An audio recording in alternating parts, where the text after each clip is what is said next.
রিক্সায় উঠি, রিক্সাওয়ালা বলে ভাই ম্যাডাম কেমন আছে। সিএনজিতে উঠি, সিএনজিওয়ালা বলে ম্যাডাম কেমন আছে। বাসে উঠি, যারা চেনে তারা বলে ভাই ম্যাডাম কেমন আছে। এই যে মানুষের অনুভূতি, এই যে মানুষের আবেগ, এই যে মানুষের শ্রদ্ধা একজন মানুষের প্রতি, এটা জনগণের পক্ষে না থাকলে, জনগণের সাথে না থাকলে এটা কোনোদিন অর্জিত হয় না। একজনকে আমি আগেই বলেছি, পার্থক্য তো জনগণই করে। একজন বারবার পলায়নবাদী হওয়ার দৃষ্টান্ত বাংলাদেশের মানুষের কাছে আছে। ধমকের চোটে, হুঙ্কারের চোটে পালিয়ে গেলেন, শর্ত দিলেন বেগম জিয়াকেও যেতে হবে, কিন্তু বেগম জিয়াকে তো পারলেন না। এই মাটি, বায়ু, এই নদী, এই বাতাস তার দেশপ্রেমের মধ্যে, তার অন্তরের মধ্যে মিশে আছে।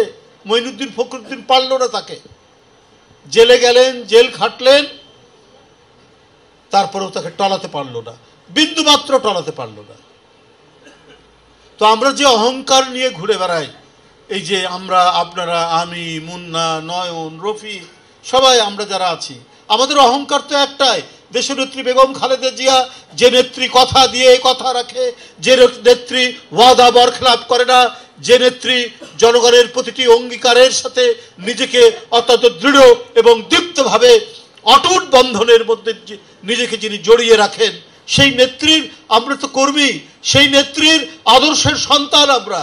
সেই আবেগ, সেই অহংকার নিয়েই তো আমরা চলি।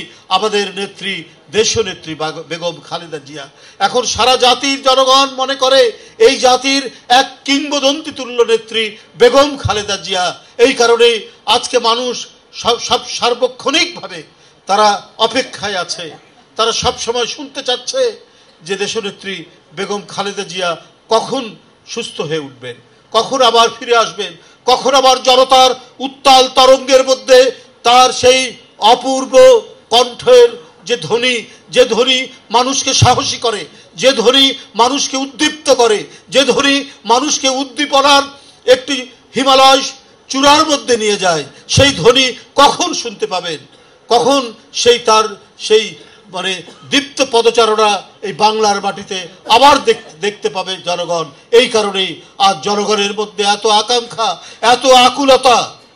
আমরা আজকে